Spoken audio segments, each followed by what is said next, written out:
ಕಟಕ ರಾಶಿ. ಕಟಕ ರಾಶಿಯವರಿಗೆ ಹೇಗಪ್ಪ ಇದೆ ಅಂತಂದ್ರೆ, ನಿಮ್ಗೆ 12ನೇ ಮನೆಯಲ್ಲಿ ಕುಜ ಅಂದ್ರೆ 11ನೇ ಮನೆಯಲ್ಲಿ ಇರೋಂತ ಕುಜಗ್ರಹ ಬಂದು ನಿಮ್ಗೆ ಇನ್ನ ಒಂದು 3ನೇ ತಾರೀಕು ಕಳೆದ ನಂತರ 12ನೇ ಮನೆಗೆ ಬರ್ತಾನೆ ಕುಜಗ್ರಹ. 10ನೇ ಮನೆ ಅಧಿಪತಿನು 5ನೇ ಮನೆ ಅಧಿಪತಿನು ನಿಮ್ಗೆ 12ನೇ ಮನೆಗೆ ಬಂದು ಕೂತ್ಕೊಂಡಿರ್ತಾನೆ. ಆಲ್ರೆಡಿ ಬುಧ ಗ್ರಹ 12ನೇ ಮನೆ ಅಧಿಪತಿ 12ನೇ ಮನೆಯಲ್ಲೇ ಇರ್ತಾನೆ.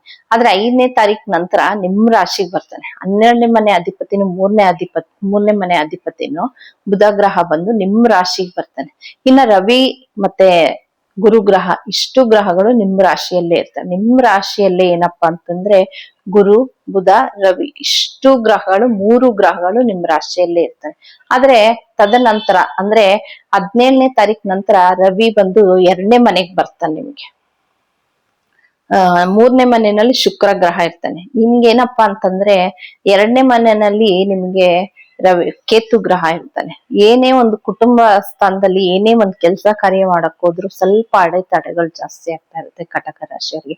ಅದ್ರಲ್ಲಿ ನಿಮ್ಗೆ ಏನಾದ್ರೂ ದಶಾ ಭುಕ್ತಿಗಳು ಚೆನ್ನಾಗಿತ್ತು ಅಂದ್ರೆ ಅದರಿಂದ ಯಾವುದೇ ರೀತಿಯ ತೊಂದರೆ ಇರಲ್ಲ.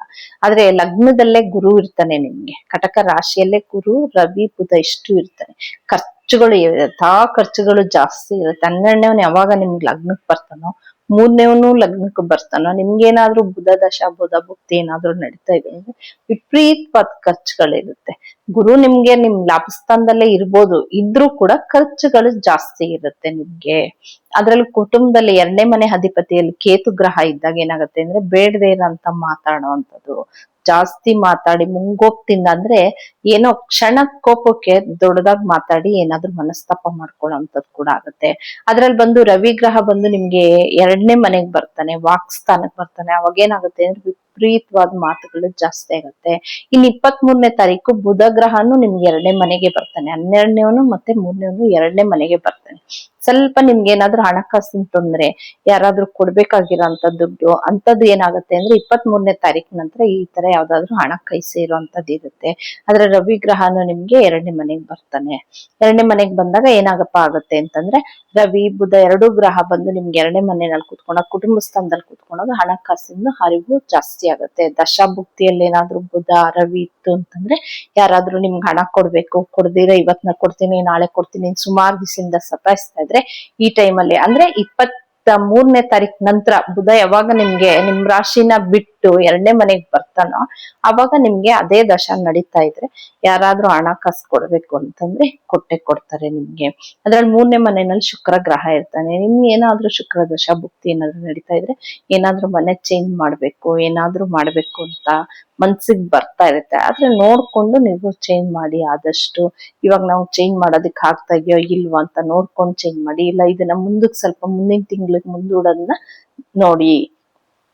ಇನ್ನು ನಿಮ್ಗೆ 8ನೇ ಮನೆಯಲ್ಲಿ ರಾಹು ಗ್ರಹ ಇರೋದ್ರಿಂದ ಹೆಂಗೆ ಅಂದ್ರೆ ಅದ್ರಲ್ಲಿ ರಾಹು ದಶಾಭುಕ್ತಿ ಏನಾದ್ರು ನಡೀತಾ ಇದ್ರೆ ಅಂದ್ರೆ ನಿಮ್ ಮನ್ಸು ಸ್ಥಿಮಿತದಲ್ಲಿರಲ್ಲ. ಇದು ಕೊಂಡ್ಕೊಳ್ಳೋಣ ಅದು ಕೊಂಡ್ಕೊಳ್ಳೋಣ, ಇಲ್ಲ ಸುಮ್ನೆ ಏನೇನಕ್ಕೋ ಜೂಜು ಗೀಜು ದುಡ್ಡು ಹಾಕಿ ಕಳಿಯೋಂಥದ್ದು ಈ ತರ ಎಲ್ಲ ಮಾಡ್ತಾ ಇರ್ತೀರಾ ನೀವು. ನಿಮ್ ಮೇಲೆ ನಿಮಗ್ ಕಂಟ್ರೋಲ್ ಇರೋದಿಲ್ಲ. ನಿಮ್ಗೆ ಆದಷ್ಟು ಹಣನ ಹೆಂಗೆ ಅಂತಂದ್ರೆ ಸಾಲಗಳಾದ್ರೂ ಸರಿ ತಂದ್ ಹಾಕಿ ಏನಾದ್ರೂ ಒಂದ್ ಮಾಡ್ತೀನಿ ಅಂತ ಹೋಗಿ ಕೈ ಸುಟ್ಕೊಳ್ಳೋಂಥದ್ದು ಜಾಸ್ತಿ ಇರುತ್ತೆ. ಆದಷ್ಟು ನೀವು ಗಮನ ಇಡಬೇಕಾಗತ್ತೆ. ರಾಹು ದಶಾಭುಕ್ತಿ ಏನಾದ್ರೂ ನಡೀತಾ ಇದ್ರೆ ಕಟಕ ರಾಶಿಯವರು ತುಂಬಾ ಜಾಗ್ರತೆಯಿಂದಿರಿ.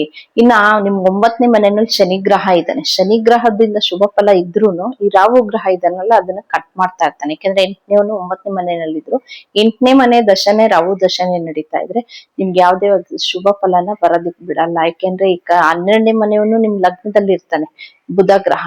12ನೇ ಮನೆ 8ನೇ ಮನೆಯಲ್ಲಿ ರಾಹು ಇರ್ತಾನೆ. ನಿಮ್ಗೆ ಹೆಂಗೆ ಅಂದ್ರೆ ಬುದ್ಧಿ ಕೆಡ್ತಾ ಇರುತ್ತೆ ಸ್ವಲ್ಪ. ಅದ್ರಲ್ಲಿ ಏನಕ್ಕಾದ್ರೂ ಇನ್ವೆಸ್ಟ್ ಮಾಡೋದು, ಏನಕ್ಕಾದ್ರೂ ಒಂದಕ್ಕೆ ಹಾಕೋಂಥದ್ದು, ಇಲ್ಲ ಯಾರೋ ಕೇಳಿದ್ರು ಅಂತ ಕೊಡೋಂಥದ್ದು ಈ ತರ ಏನಾದ್ರೂ ಒಂದ್ ಆಗ್ತಾ ಇರುತ್ತೆ. ಆದಷ್ಟು ಹುಷಾರಾಗಿರ್ಬೇಕಾಗತ್ತೆ. ಕಟಕ ರಾಶಿಯವ್ರು ಏನಪ್ಪಾ ಪರಿಹಾರ ಮಾಡ್ಬೇಕು ಅಂತಂದ್ರೆ ಆದಷ್ಟು ನೀವು ರವಿ ಗ್ರಹನ ರಾಹು ಗ್ರಹನ ಆರಾಧನೆ ಮಾಡಿ. ದುರ್ಗಾ ಎಲ್ಲಾದ್ರೂ ನಿಮ್ಗೆ ಹತ್ತಿರದಲ್ಲಿ ದೇವಸ್ಥಾನದಲ್ಲಿ ದುರ್ಗಾ ದೇವಸ್ಥಾನ ಇದ್ರೆ ಆ ದುರ್ಗಾ ದೇವಸ್ಥಾನಕ್ಕೆ ಹೋಗಿ ಒಂದ್ ಹಾಲ್ ಕೊಟ್ಟು ಅಭಿಷೇಕ ಮಾಡೋವಂಥದ್ದು, ಇಲ್ಲ ಅಭಿಷೇಕ ಮಾಡ್ತಾ ಇದ್ರೆ ನೋಡೋವಂಥದ್ದು, ಅಲ್ಲಿ ದೇವಸ್ಥಾನಕ್ಕೆ ಒಂದ್ ನಿಂಬೆಹಣ್ಣು ಹಾರ ಹಾಕೋವಂಥದ್ದು ಈ ತರ ಯಾವ್ದಾದ್ರು ಸಣ್ಣ ಪುಟ್ಟ ಪರಿಹಾರಗಳನ್ನ ಮಾಡ್ಕೊಂಡಷ್ಟು ನಿಮ್ಗೆ ರಾಹು ಗ್ರಹದ ಅಶುಭ ಫಲವನ್ನ ಕಮ್ಮಿ ಮಾಡ್ತಾ ಬರುತ್ತೆ. ಇದಿಷ್ಟು ಬಂದು ಕಟಕ ರಾಶಿಯವರ ಮಾಸ ಭವಿಷ್ಯ.